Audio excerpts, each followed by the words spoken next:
Capítulo 11. Don Juan no me hizo marcharme después de que cumplí sus encargos, como había dado en hacer últimamente. Dijo que podía quedarme, y al día siguiente, 28 de junio de 1969, me anunció que iba a fumar de nuevo. ¿Voy a tratar de ver otra vez al guardián? No, eso ya no. Es otra cosa. Don Juan llenó sosegadamente su pipa, la encendió y me la entregó. No experimenté aprensión alguna. Una agradable soñolencia me envolvió de inmediato. Cuando hube terminado de fumar todo el cuenco de mezcla, don Juan guardó su pipa y me ayudó a ponerme de pie.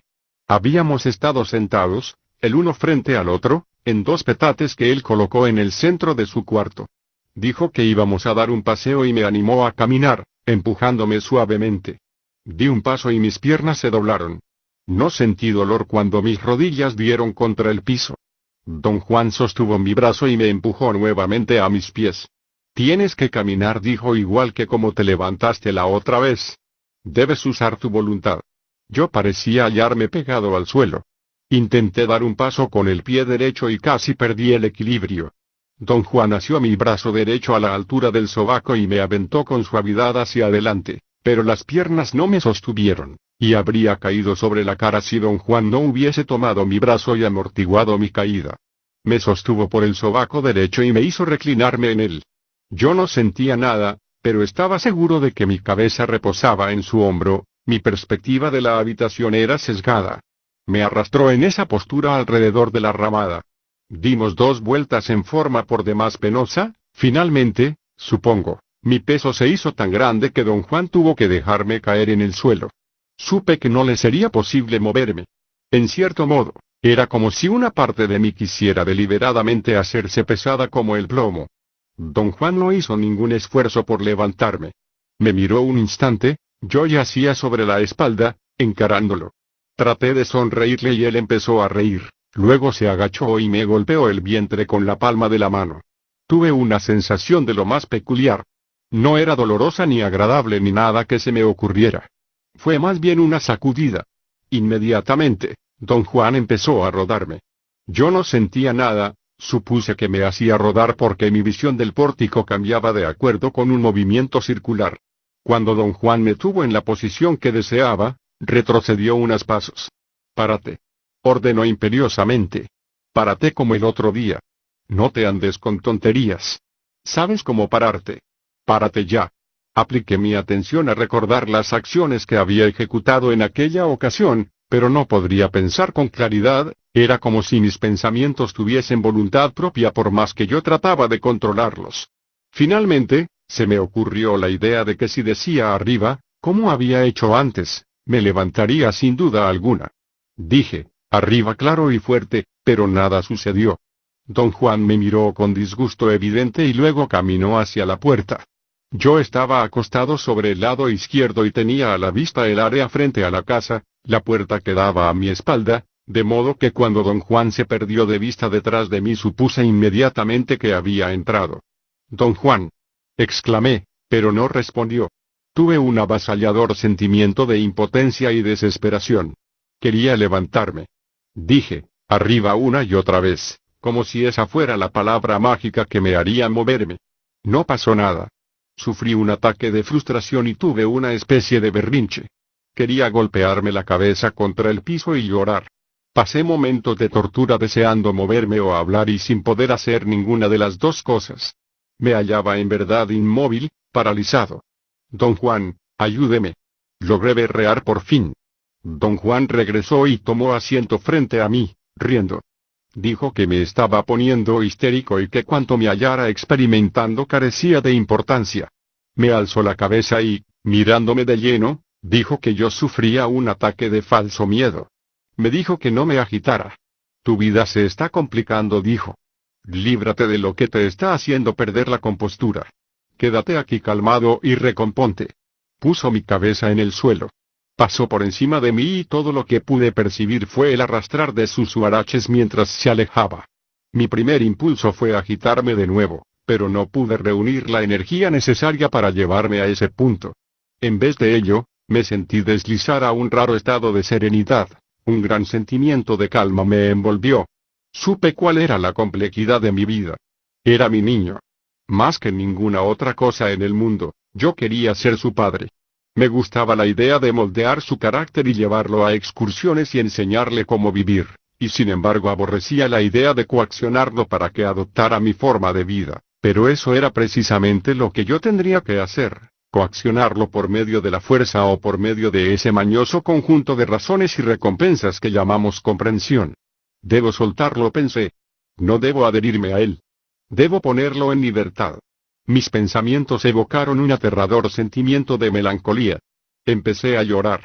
Mis ojos se llenaron de lágrimas y se nubló mi visión del pórtico. De pronto tuve una gran urgencia de levantarme a buscar a don Juan para explicarle lo de mi niño, y cuando me di cuenta ya estaba mirando el pórtico desde una posición erecta. Me volví hacia la casa y hallé a don Juan parado frente a mí. Al parecer había estado allí detrás todo el tiempo. Aunque no pude sentir mis pasos, debo haber caminado hacia él, pues me moví. Don Juan se acercó sonriendo y me sostuvo de los sobacos. Su cara estaba muy cerca de la mía. Bien, muy bien, dijo alentador. En ese instante cobré conciencia de que algo extraordinario tenía lugar allí mismo. Tuve al principio la sensación de hallarme tan solo recordando un evento ocurrido años antes. Una vez había visto yo muy de cerca la cara de don Juan, también entonces bajo los efectos de su mezcla para fumar, tuve la sensación de que el rostro se hallaba sumergido en un tanque de agua. Era enorme y luminoso y se movía. La imagen fue tan breve que no hubo tiempo para evaluarla realmente. Pero esta vez don Juan me sostenía y su rostro no estaba a más de 30 centímetros del mío y tuve tiempo de examinarlo. Al levantarme y darme la vuelta, vi definitivamente a don Juan. El don Juan que conozco caminó definitivamente hacia mí y me sostuvo. Pero cuando enfoqué su rostro no vi a don Juan tal como suelo verlo, vi un objeto grande frente a mis ojos. Sabía que era el rostro de don Juan, pero ese no era un conocimiento guiado por mi percepción, era más bien una conclusión lógica por parte mía. Después de todo, mi memoria confirmaba que un momento antes el don Juan que conozco me sostenía de los sobacos. Por lo tanto, el extraño objeto luminoso frente a mí tenía que ser el rostro de don Juan. Había en él cierta familiaridad, pero ningún parecido con lo que yo llamaría el verdadero rostro de don Juan. Lo que me encontraba mirando era un objeto redondo con luminosidad propia. Cada una de sus partes se movía. Percibí un fluir contenido, ondulatorio, rítmico, era como si el fluir estuviese encerrado en sí mismo, sin pasar nunca de sus límites, y sin embargo el objeto frente a mis ojos exudaba movimiento en cualquier sitio de su superficie. Pensé que exudaba vida.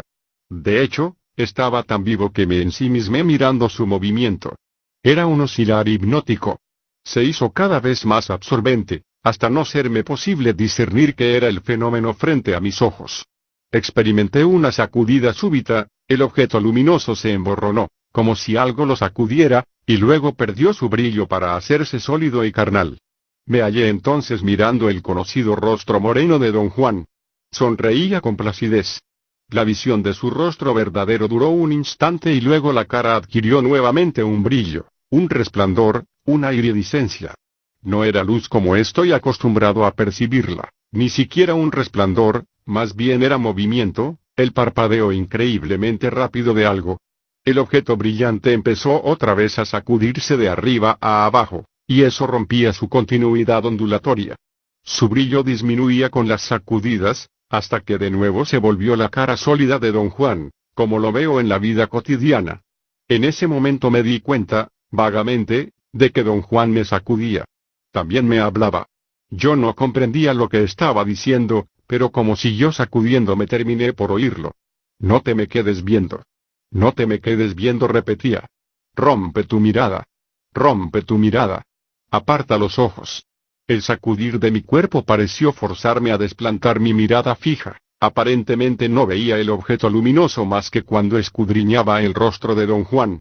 Al apartar mis ojos de su cara y mirarlo, por así decir, con el rabo del ojo, percibía yo su solidez, esto es, percibía una persona tridimensional. Sin mirarlo realmente podía yo, de hecho, percibir todo su cuerpo, pero al enfocar mis ojos el rostro se hacía de inmediato el objeto luminoso.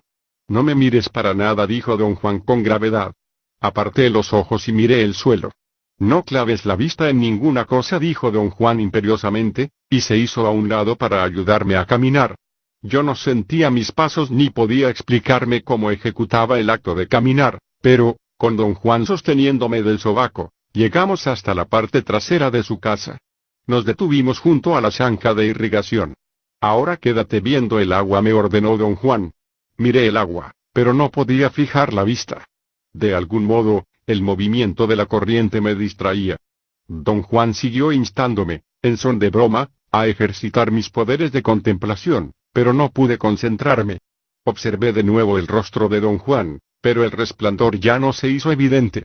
Empecé a experimentar un extraño cosquilleo en mi cuerpo, la sensación de un miembro dormido, los músculos de mis piernas comenzaron a crisparse. Don Juan me empujó al agua y caí hasta el fondo. Al parecer tenía asida mi mano derecha al empujarme, y cuando toqué el escaso fondo volvió a jalarme hacia arriba. Me tomó largo tiempo recobrar el dominio de mis acciones. Cuando volvimos a su casa, horas más tarde, le pedí explicar mi experiencia. Mientras me ponía ropa seca describí excitado lo que había percibido, pero él descartó por entero mi relato, diciendo que no contenía nada de importancia. Gran cosa, dijo, burlándose. Viste un resplandor, gran cosa. Insistí en una explicación y él se puso de pie y dijo que tenía que irse. Eran casi las 5 de la tarde. Al día siguiente, volví a sacar a colación mi peculiar experiencia. ¿Eso es ver, don Juan?, pregunté. Permaneció en silencio, con una sonrisa misteriosa, mientras yo seguía presionando en busca de respuesta. Digamos que ver es un poco como eso, dijo por fin. Mirabas mi cara y la veías brillar, pero seguía siendo mi cara. Sucede que el humito lo hace mirar así a uno. No es nada. Pero ¿en qué forma sería distinto ver? Cuando uno ve, ya no hay detalles familiares en el mundo. Todo es nuevo. Nada ha sucedido antes. El mundo es increíble. ¿Por qué dice usted increíble, don Juan? ¿Qué cosa lo hace increíble? Nada es ya familiar. Todo lo que miras se vuelve nada. Ayer no viste. Miraste mi cara y, como te caigo bien, notaste mi resplandor. No era yo monstruoso, como el guardián, sino bello e interesante. Pero no me viste. No me volví nada frente a tus ojos. De todos modos estuviste bien. Diste el primer paso verdadero hacia ver. El único inconveniente fue que te concentraste en mí, y en ese caso yo no soy para ti mejor que el guardián. Sucumbiste en ambos casos, y no viste. ¿Desaparecen las cosas? ¿Cómo se vuelven nada? Las cosas no desaparecen. No se pierden, si eso es lo que quieres decir, simplemente se vuelven nada y sin embargo siguen estando allí. ¿Cómo puede ser eso posible, don Juan? Me lleva la chingada con tu insistencia en hablar, exclamó don Juan con rostro serio. Creo que no dimos bien con tu promesa. A lo mejor lo que de verdad prometiste fue que nunca te ibas a callar la boca. El tono de don Juan era severo. Su rostro lucía preocupado. Quise reír, pero no me atreví. Pensé que don Juan hablaba en serio, pero no era así. Empezó a reír. Le dije que si yo no hablaba me ponía muy nervioso. Vamos a caminar, pues dijo. Me llevó a la boca de una cañada en el fondo de los cerros. Caminamos como por una hora. Descansamos un poco y luego me guió, a través de los densos matorrales del desierto, hasta un ojo de agua, es decir, a un sitio que según él era un ojo de agua. Estaba tan seco como cualquier otro sitio en el área circundante. Siéntate en medio del ojo de agua, me ordenó. Obedecí y tomé asiento. ¿Va usted también a sentarse aquí?, pregunté. Lo vi disponer un sitio donde sentarse a unos 20 metros del centro del ojo de agua, contra las rocas en la ladera de la montaña. Dijo que iba a vigilarme desde allí. Yo estaba sentado con las rodillas contra el pecho. Corrigió mi postura y me dijo que me sentara sobre la pierna izquierda, con la derecha doblada y la rodilla hacia arriba.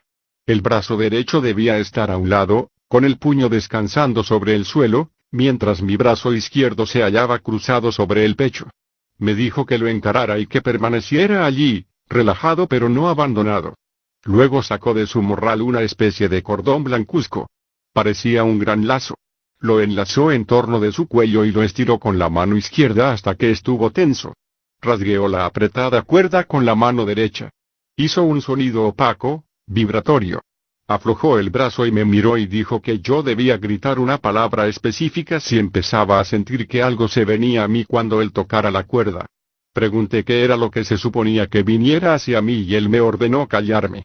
Me hizo con la mano seña de que iba a comenzar, pero no lo hizo, antes me dio una indicación más.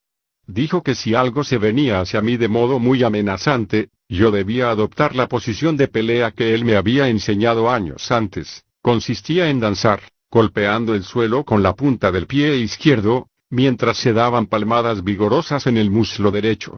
La posición de pelea era parte de una técnica defensiva usada en casos de extremo apuro y peligro. Tuve un momento de aprensión genuina. Quise inquirir el motivo de nuestra presencia allí, pero él no me dio tiempo y empezó a pulsar la cuerda. Lo hizo varias veces, a intervalos regulares de unos 20 segundos. Advertí que, conforme tocaba la cuerda, iba aumentando la tensión. Podía yo ver claramente el temblor que el esfuerzo producía en sus brazos y cuello. El sonido se hizo más claro y entonces me di cuenta de que don Juan añadía un grito peculiar en cada pulsación. El sonido compuesto de la cuerda tensa y de la voz humana producía una reverberación extraña, ultraterrena. No sentí nada que viniera a mí, pero la visión de los afanes de don Juan y el escalofriante sonido que producía me tenían casi en estado de trance. Don Juan aflojó los músculos y me miró. Al tocarme daba la espalda y encaraba el sureste, igual que yo. Al relajarse me dio la cara. No me mires cuando toco, dijo. Pero no vayas a cerrar los ojos. Por nada del mundo. Mira el suelo enfrente de ti y escucha. Tensó de nuevo la cuerda y se puso a tocar. Miré al suelo y me concentré en el sonido. Nunca lo había oído en toda vida. Me asusté mucho. La extraña reverberación llenó la cañada estrecha y empezó a resonar. De hecho, el sonido que don Juan producía me llegaba como un eco desde el contorno de los muros de la cañada. Don Juan también debe haber notado eso, y aumentó la tensión de su cuerda. Aunque don Juan había cambiado totalmente el tono, el eco pareció amainar, y luego concentrarse en un punto, hacia el sureste. Don Juan redujo por grados la tensión de la cuerda, hasta que oí un apagado vibrar final. Metió la cuerda en su morral y vino hacia mí. Me ayudó a incorporarme. Noté entonces que los músculos de mis brazos y piernas estaban tiesos, como piedras, me hallaba literalmente empapado de sudor. No tenía idea de haber transpirado a tal grado. Gotas de sudor caían en mis ojos y los hacían arder. Don Juan casi me sacó a rastras del lugar. Traté de decir algo, pero me puso la mano en la boca. En vez de salir de la cañada por donde habíamos entrado, don Juan dio un rodeo. Trepamos la ladera del monte y fuimos a dar a unos cerros muy lejos de la boca de la cañada. Caminamos hacia la casa en silencio de tumba. Ya había oscurecido cuando llegamos. Traté nuevamente de hablar, pero don Juan volvió a taparme la boca. No comimos ni encendimos la lámpara de petróleo. Don Juan puso mi petate en su cuarto y lo señaló con la barbilla. Interpreté el gesto como indicación de que me acostara a dormir. Ya sé lo que te conviene hacer, me dijo don Juan apenas desperté la mañana siguiente. Vas a empezarlo hoy. No hay mucho tiempo, ya sabes. Tras una pausa muy larga e incómoda me sentí compelido a preguntarle, ¿qué me tenía usted haciendo ayer en la cañada? Don Juan rió como un niño. Nada más toqué al espíritu de ese ojo de agua, dijo. A esa clase de espíritus hay que tocarlos cuando el ojo de agua está seco, cuando el espíritu se ha retirado a la montaña. Ayer, dijéramos, lo desperté de su sueño. Pero no lo tomó a mal y señaló tu dirección afortunada. Su voz vino de esa dirección. Don Juan señaló el sureste. ¿Qué era la cuerda que usted tocó, don Juan? Un cazador de espíritus. ¿Puedo verlo? No. Pero te haré uno. O mejor aún, tú mismo te harás el tuyo algún día, cuando aprendas a ver. ¿De qué está hecho, don Juan?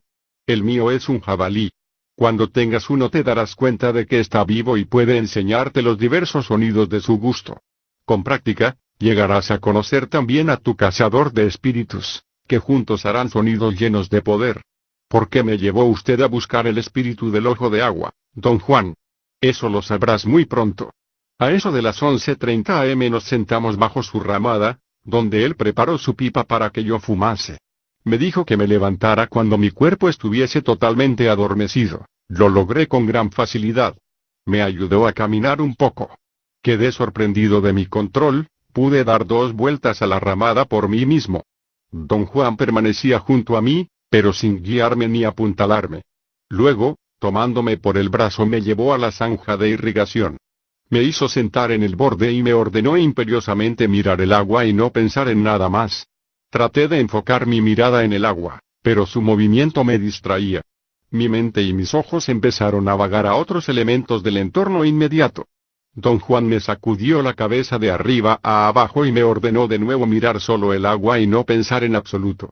Dijo que quedarse viendo el agua móvil era difícil, y que había que seguir tratando. Intenté 3 veces, y en cada ocasión otra cosa me distrajo. Don Juan, con gran paciencia, me sacudía la cabeza. Finalmente noté que mi mente y mis ojos se enfocaban en el agua. Pese a su movimiento yo me sumergía en la visión de su liquidez. El agua se alteró levemente. Parecía más pesada, verde grisácea pareja. Me era posible distinguir las ondas que hacía al moverse.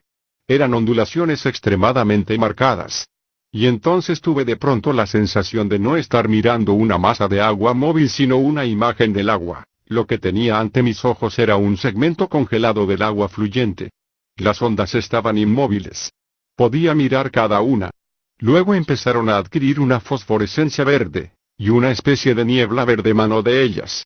La niebla se expandía en ondas, y al moverse abrillantaba su verdor, hasta ser un brillo deslumbrante que todo lo cubría. No sé cuánto tiempo permanecí junto a la zanja.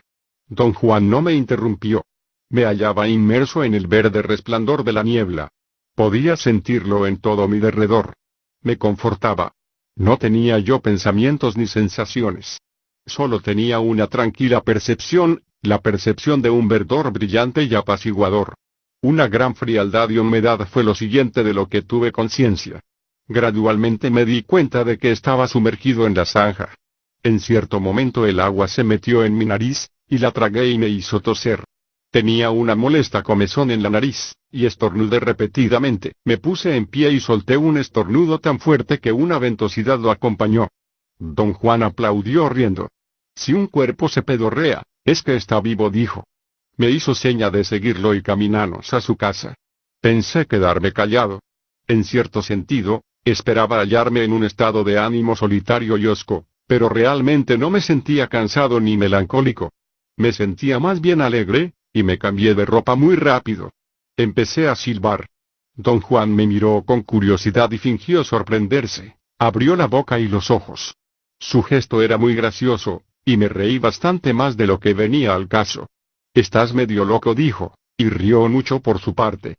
Le expliqué que no deseaba caer en el hábito de sentirme malhumorado después de usar su mezcla para fumar. Le dije que después de que él me sacó de la zanja de irrigación, durante mis intentos por encontrarme con el guardián, yo había quedado convencido de que podría ver si me quedaba mirando el tiempo suficiente las cosas a mi alrededor. Ver no es cosa de mirar y estarse quieto, dijo él.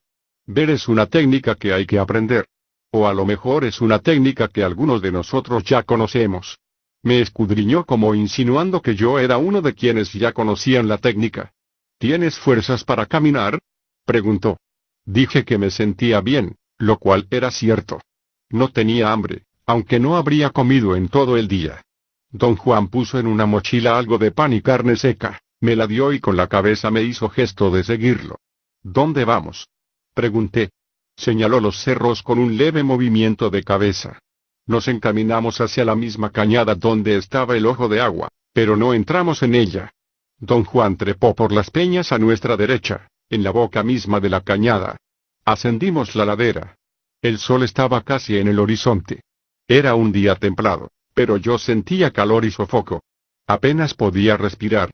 Don Juan me llevaba mucha ventaja y tuvo que detenerse para que yo lo alcanzara. Dijo que me hallaba en pésimas condiciones físicas y que acaso no era prudente ir más allá. Me dejó descansar como una hora. Seleccionó un peñasco liso, casi redondo, y me dijo que me acostara allí. Acomodó mi cuerpo sobre la roca. Me dijo que estirara brazos y piernas y los dejara colgar. Mi espalda se hallaba ligeramente arqueada y mi cuello relajado, así que mi cabeza colgaba también. Me hizo permanecer en esa postura unos 15 minutos. Luego me indicó descubrir mi región abdominal. Eligió cuidadosamente algunas ramas y hojas y las amontonó sobre mi vientre desnudo. Sentí una tibieza instantánea en todo el cuerpo. Don Juan me tomó entonces por los pies y me dio vuelta hasta que mi cabeza apuntó hacia el sureste. Vamos a llamar al espíritu ese del ojo de agua, dijo. Traté de volver la cabeza para mirarlo. Me detuvo vigorosamente por el cabello y dijo que me encontraba en una posición muy vulnerable y en una condición terriblemente débil y que debía permanecer callado e inmóvil. Me había puesto en la barriga todas esas ramas especiales para protegerme, e iba a permanecer junto a mí por si acaso yo no podía cuidarme solo. Estaba de pie junto a la coronilla de mi cabeza, y girando los ojos yo podía verlo. Tomó su cuerda y la tensó y entonces se dio cuenta de que yo lo miraba con las pupilas casi hundidas en la frente. Me dio un coscorrón seco y me ordenó mirar el cielo, no cerrar los ojos y concentrarme en el sonido. Añadió, como recapacitando, que yo no debía titubear en gritar la palabra que él me había enseñado si sentía que algo venía hacia mí. Don Juan y su cazador de espíritus empezaron con un rasgueo de baja tensión. Fue aumentándola lentamente, y empecé a oír, primero, una especie de reverberación, y luego un eco definido que llegaba constantemente de una dirección hacia el sureste. La tensión aumentó. Don Juan y su cazador de espíritus se hermanaban a la perfección. La cuerda producía una nota de tono bajo y don Juan la amplificaba, acrecentando su intensidad hasta que era un grito penetrante, un aullido de llamada. El remate fue un chillido ajeno, inconcebible desde el punto de vista de mi propia experiencia. El sonido reverberó en las montañas y volvió en eco hacia nosotros. Imaginé que venía directamente hacia mí. Sentí que algo tenía que ver con la temperatura de mi cuerpo. Antes de que don Juan iniciara su llamado yo había sentido tibieza y comodidad, pero durante el punto más alto del clamor me entró un escalofrío, mis dientes castañeteaban fuera de control y tuve en verdad la sensación de que algo venía a mí. En cierto punto noté que el cielo estaba muy oscuro. No me había dado cuenta del cielo aunque lo estaba mirando. Tuve un momento de pánico intenso y grité la palabra que don Juan me había enseñado. Don Juan empezó inmediatamente a disminuir la tensión de sus extraños gritos, pero eso no me trajo ningún alivio. Tápate los oídos, murmuró don Juan, imperioso. Los cubrí con mis manos. Tras algunos minutos don Juan cesó por entero y vino a mi lado. Después de quitar de mi vientre las ramas y las hojas, me ayudó a levantarme y cuidadosamente las puso en la roca donde yo había yacido. Hizo con ellas una hoguera, y mientras ardía frotó mi estómago con otras hojas de su morral. Me puso la mano en la boca cuando yo estaba a punto de decirle que tenía una jaqueca terrible. Nos quedamos allí hasta que todas las hojas ardieron. Ya había oscurecido bastante. Bajamos el cerro y volví el estómago.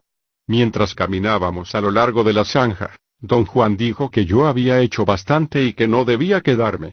Le pedí explicar qué era el espíritu del ojo de agua, pero me hizo gesto de callar. Dijo que hablaríamos de eso algún otro día, luego cambió deliberadamente el tema y me dio una larga explicación acerca de ver. Dije que era lamentable no poder escribir en la oscuridad.